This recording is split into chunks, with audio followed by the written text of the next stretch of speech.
नमस्कारः। गणतंत्र भारतस्य एकात्मतायाः स्रोतोरूपाः प्रियदर्शकाः विनम्रम् अभिवादनम्। एषोऽहं संजयः। ऋचाहं भवतः अभिवादये भारतीय गणतन्त्रस्य 67 वर्षपूर्तिम् अभिलक्ष्य। संजय, अस्माभिः युवजनैस्तु जन्मतः एव गणतन्त्रव्यवस्थायाः नाना मनोरमकलाः अनुभूताः। उचितं वदसि। अचिरमेव गणतन्त्रदिनसमारोहे इमाः एव मनोरमकलाः अत्र राजधान्यां राजपथे मूर्तरूपताम् आपन्नाः। गौरवपूर्णं हि गणतन्त्रम्। भेदे गणाः विनश्येयुः भिन्नास्तु सुजयाः परैः तस्मात् संघातयोगेन प्रयतेरन् गणाः सदा। गणराज्य में अगर एकता ना हो तो वह नष्ट हो जाता है, क्योंकि एकता न होने पर शत्रु को उसे नष्ट करने में आसानी होती है। इसलिए गणराज्य हमेशा एक रहना चाहिए।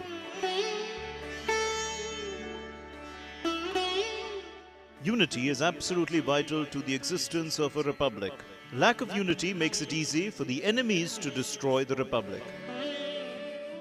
सत्यं संघे शक्तिः कलौ युगे। अतश्चैव युगस्यास्य सद्यः कालिकं विविध घटनाक्रमं परिज्ञातुम् अग्रेसरामः प्रवाही वार्ताः प्रति।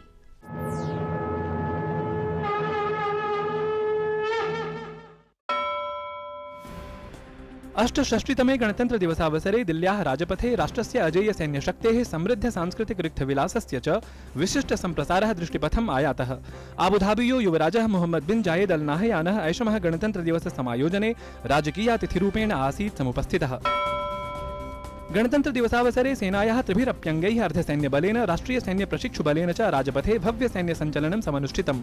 32 वर्षेभ्यः पश्चात् गणतंत्र दिवसीये सैन्य सञ्चलनेऽस्मिन् एनएसजी इति राष्ट्रीय सुरक्षाभटाः अपि सम्मिलिताः अभूवन्। संयुक्तारबमीरातस्य सैन्यबलमप्यत्र सहभागम् आवहत्।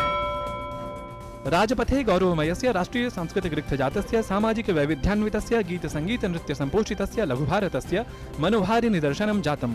प्रथमवारं स्वदेशनिर्मितस्य तेजस् इत्याख्य युद्धविमानस्य घोरगर्जनस्वनः अथ च युद्धविमानान्तराणाम् अद्भुतं वायवीय प्रदर्शनं ततश्च डेयर डेविल्स् इत्याख्य द्विचक्रिका सञ्चालनपराणां निर्भीकभटानां विस्मयावहा प्रस्तुतिश्चात्र विशेषाकर्षणभूताः आसन्।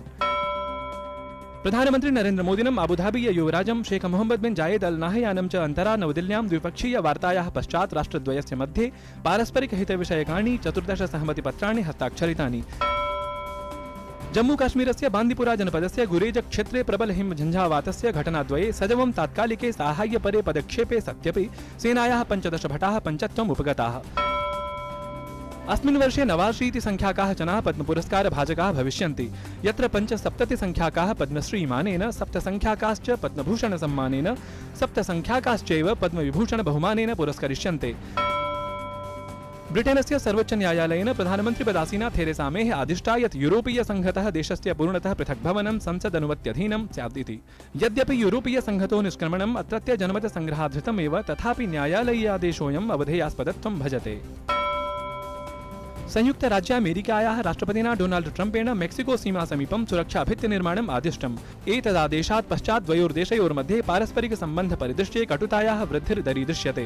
अत्रान्तरे मेक्सिको देशस्य राष्ट्रपतिः एनरिका पायना नीटोः स्वीय निर्धारिता अमेरिकीय यात्रां निरस्तीकृतवान्। संस्कृतस्य प्रचार प्रसार कार्यं नूनं साम्प्रतिके तु काले अस्मै कार्याय समर्पित सर्वस्वाः नैकेः संस्कृतधुरिणाः। कार्यमेतत् सजवं सर्वत्र दृढमूलं स्यात् इति संकल्प्य यैः विगतकालतः प्रसिद्ध संस्था माध्यमेन सन्ततं संलग्नैः भूयते। सा हि संस्कृत भारती इत्येषा एव संस्था। अस्याश्च संस्थापकेषु अग्रणी संस्कृतज्ञः आचार्यः चमुकृष्ण शास्त्री अचिरमेव भारतप्रशासनेन पद्मश्री इति प्रतिष्ठापूर्ण बहुमानेन सभाजितः। कास्ति एषा संस्था, किं किं चास्ति अस्याः प्रयोजनम् इति जानीमः अमुना विद्वद्वरेण सह संवादक्रमे।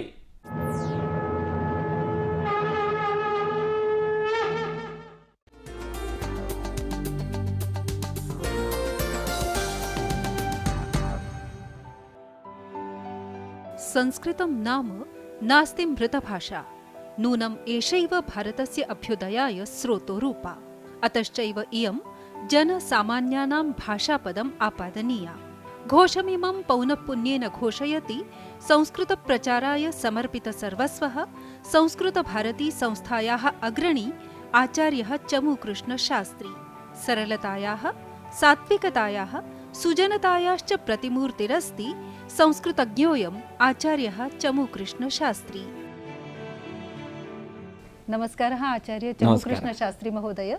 वार्तावलीपक्षतः सर्वप्रथमं भवतः स्वागतम् अस्तु। सममेव भवता अधुनैव यत् पद्मश्रीः इति बहुमानः अधिगतः तत्कृतेपि अस्मत्पक्षतः हार्दानि अभिनन्दनानि सन्तु। धन्यवादः।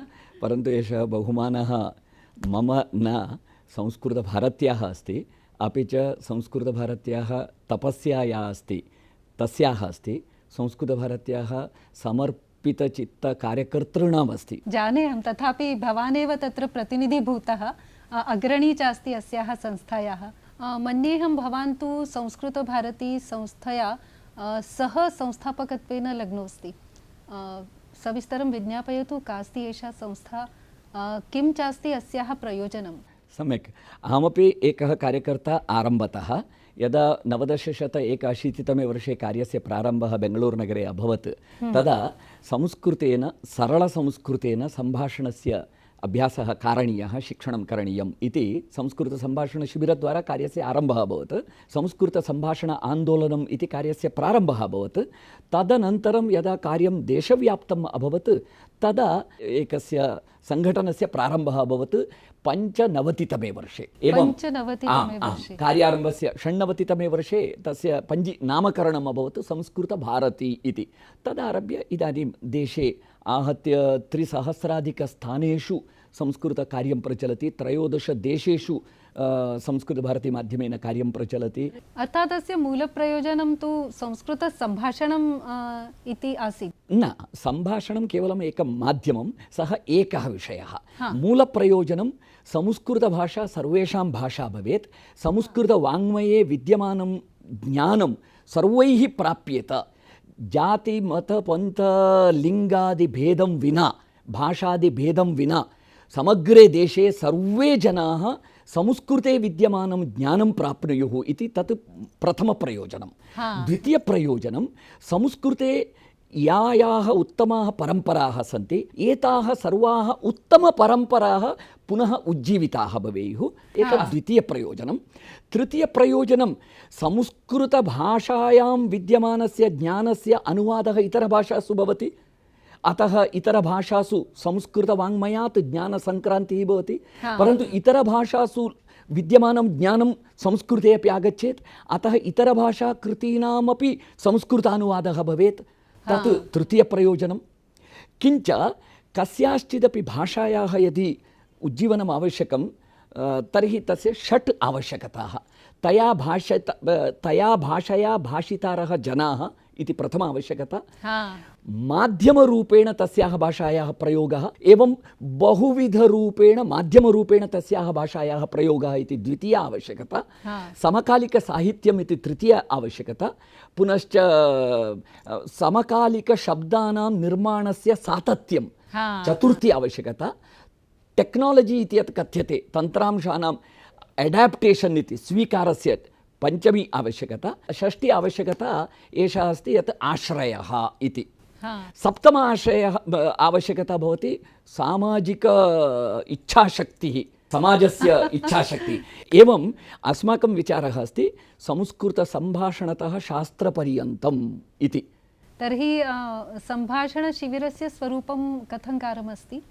सम्भाषणशिबिरम् आरम्भे यद्यपि दिनद्वये घण्टाद्वयम् इव 10 दिनानां पाठ्यक्रमः भवति, तत्र दैनन्दिनव्यवहारस्य सामान्य मूलभूतशब्दानां वाक्यरचनानां परिचयः कार्यते, सम्भाषणमाध्यमेन कार्यते। तेन 10मे दिने तत्र शिक्षार्थी सामान्य दैनन्दिनसम्भाषणं सामान्यरूपेण कर्तुं शक्नोति। तेन तस्य भाषापरिचयः भवति, उत्साहनिर्माणं भवति, आत्मविश्वासनिर्माणं भवति, अहमपि संस्कृतेन वक्तुं शक्नोमि इति, संस्कृतं सरलम् इति भावना भवति। संस्कृतभाषा सर्वेषां भाषा सरला अस्ति, पुनः व्यवहारभाषा भवितुम् अर्हति, अपि च भवेत्। भारतस्य उत्थानाय संस्कृतम् आवश्यकम् इति एतादृशरूपेण भावनिर्माणं करणीयं, तत् अपि महत् प्रयोजनं। संस्कृतभारत्याः शताधिककार्यक्रमाः सन्ति।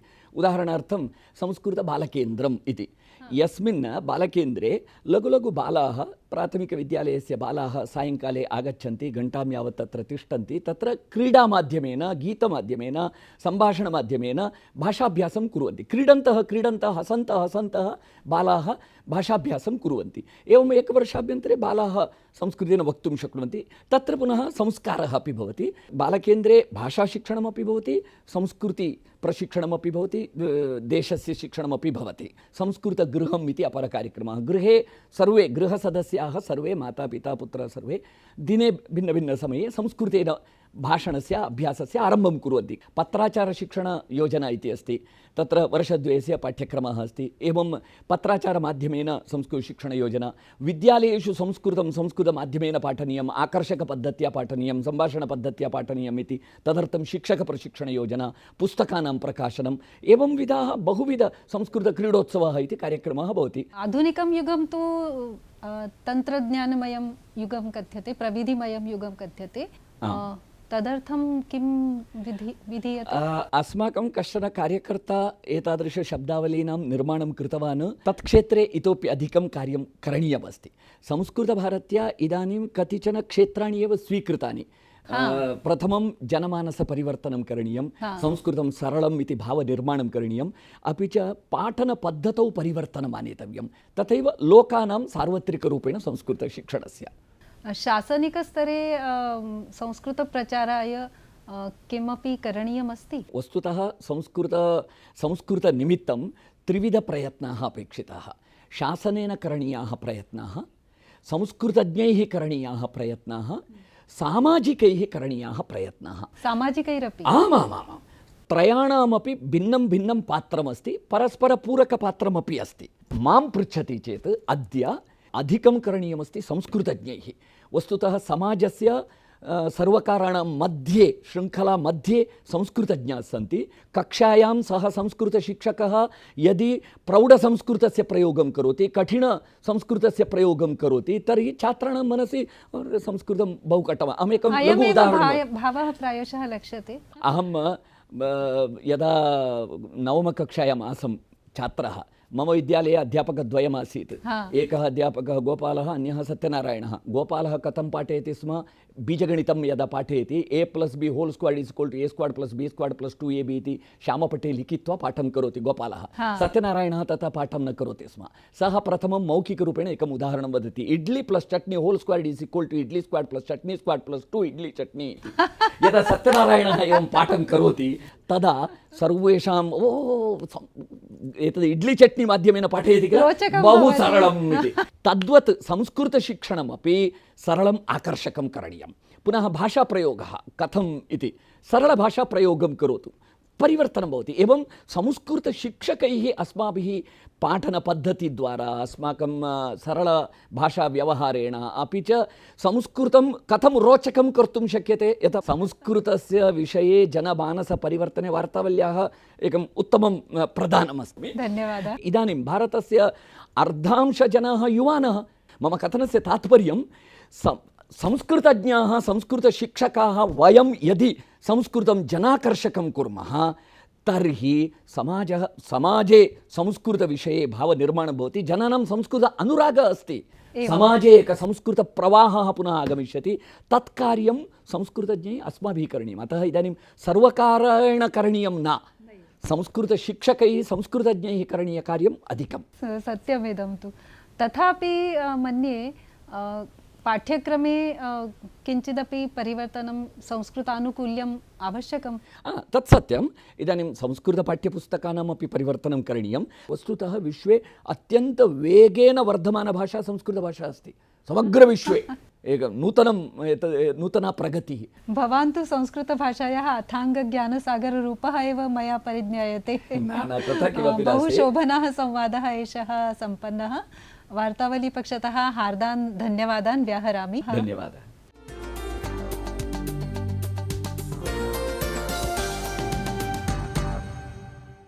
संजय, संस्कृत प्रचार संदर्भे तु वार्तावल्यापि संस्कृत शिक्षणरूपः लघुप्रयासः नित्यशो विधीयते। तर्हि दर्शकाः जानीमः अद्यतनं नूतनशिक्षणविषयम्।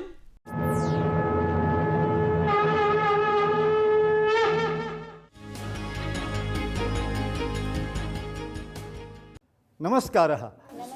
अद्य पुनः वार्तावल्याः संस्कृतशिक्षणक्रमे भवतीनां च हार्दं स्वागतम्। विगतकक्षायां वयं वस्तुनामानि ज्ञातवन्तः। अद्य पुनः तस्यैव अभ्यासः।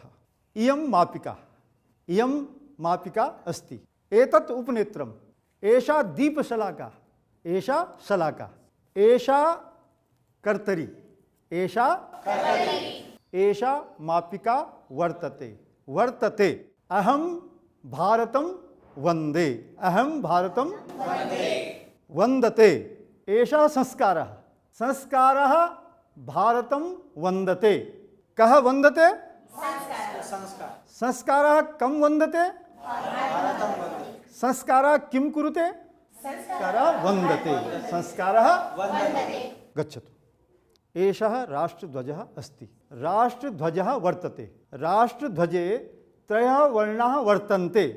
एषः केसरवर्णः उपरि वर्तते। केसरवर्णः। अत्र श्वेतवर्णः। श्वेतवर्णः मध्ये वर्तते। अधः हरितवर्णः। मध्ये चक्रम्। एतत् चक्रं वर्तते। अहं राष्ट्रध्वजं वन्दे। रितेशः राष्ट्रध्वजं वन्दते।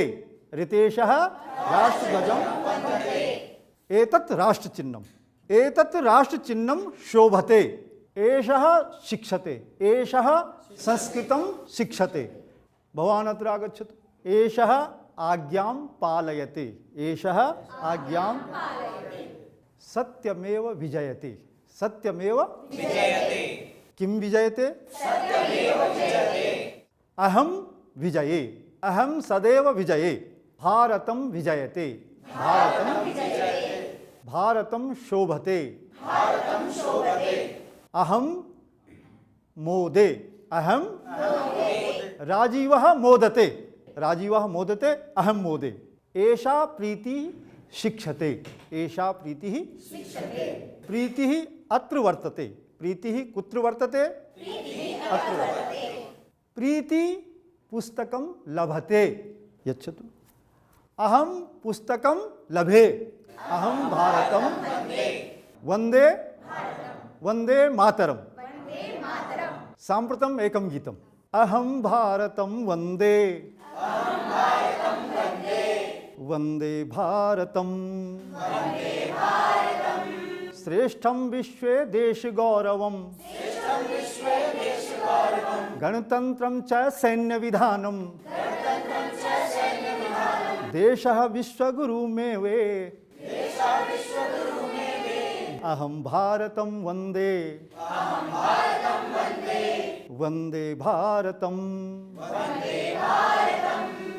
अहं मातरं वन्दे मातरम् वहते भारं सहते कष्टं पालयते ध्रियते च पुत्रं माता जन्मभूमि में अहं मातरं वन्दे मातरम् वन्दे भारतम्। अस्तु, सम्पन्ना इयं कक्षा। आगामि सप्ताहे पुनः समागमिष्यामः। तावत्पर्यन्तं नमस्कारः।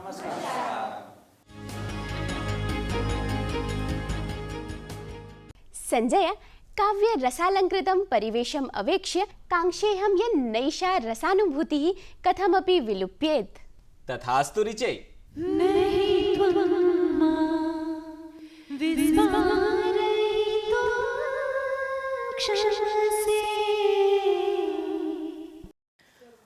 एका समलङ्करोति पुरुषं। वाण्याः स्वरस्य वा आराधकेषु लब्धप्रतिष्ठगायकेषु तेजस्वी तारकत्वेन विभाति महेन्द्रकपूरः। कथं नु वर्णीयः तदीयस्वरः? क्वचित् सात्विकः सुकोमलः, क्वचित् आर्तः कारुण्यस्रावी, क्वचित् घनगर्जनमिव धीरगम्भीरः, क्वचित् च प्रेमाराधनपरः मधुमधुरः। मन्ये भगवत्याः वाग्देव्याः अङ्कलालितोऽयं गायकः महेन्द्रकपूरः। यदा यदा हि धर्मस्य ग्लानिर्भवति भारत अभ्युत्थानम् अधर्मस्य तदात्मानं सृजाम्यहम् परित्राणाय साधूनां विनाशाय च दुष्कृतां धर्म संस्थापनार्थाय संभवामि युगे युगे। चतुरस्र प्रतिभालङ्कृतस्य महेन्द्रकपूरस्य वाणी किल भारतस्य मर्मस्पर्शी प्रभावातिशायि वाणित्वेन परिज्ञायते। कथा है पुरुषार्थ की ये स्वार्थ की परमार्थ की। अखिल भारत स्तरीयायां मेट्रो मर्फी गान स्पर्धायां साफल्यानन्तरं महेन्द्रकपूरेण नवरंग चलचित्रार्थं गानावसरो लब्धः। है चंद्रमा रात आधी, आधा है चंद्रमा रात आधी, रह न जाए तेरी मेरी बात आधी, मुलाकात आधी।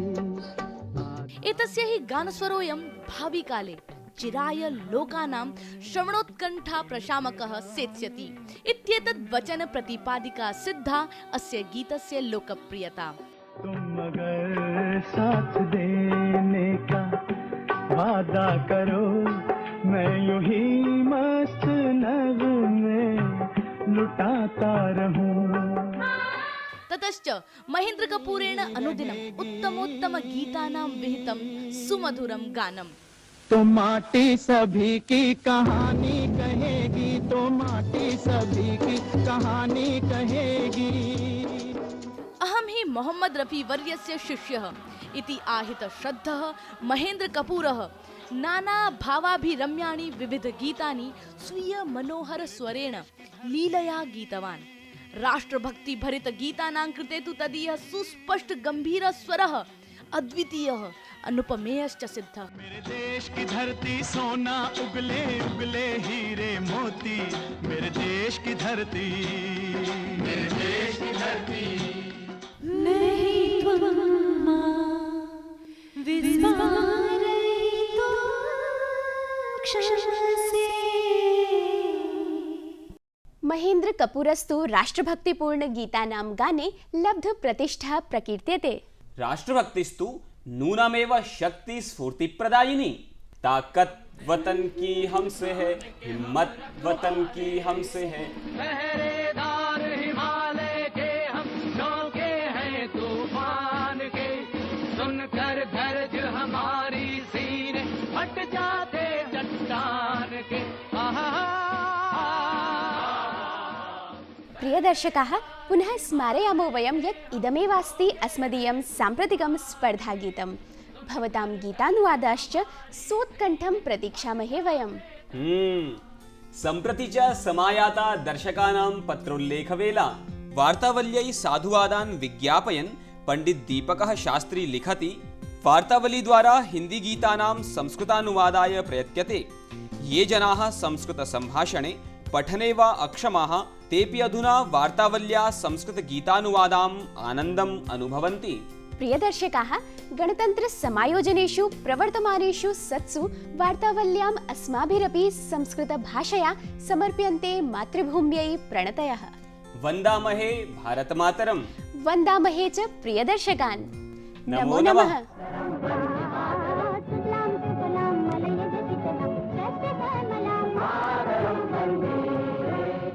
Vande Mataram, Vande Mataram,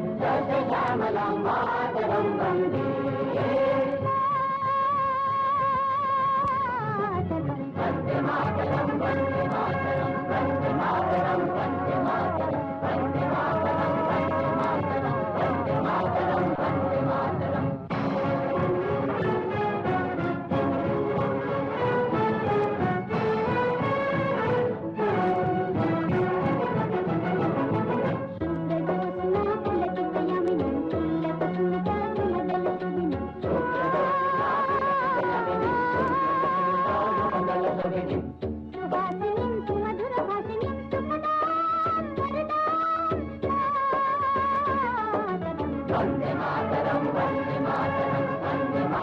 Vande Mataram, Vande Mataram, Vande Mataram, Vande Mataram.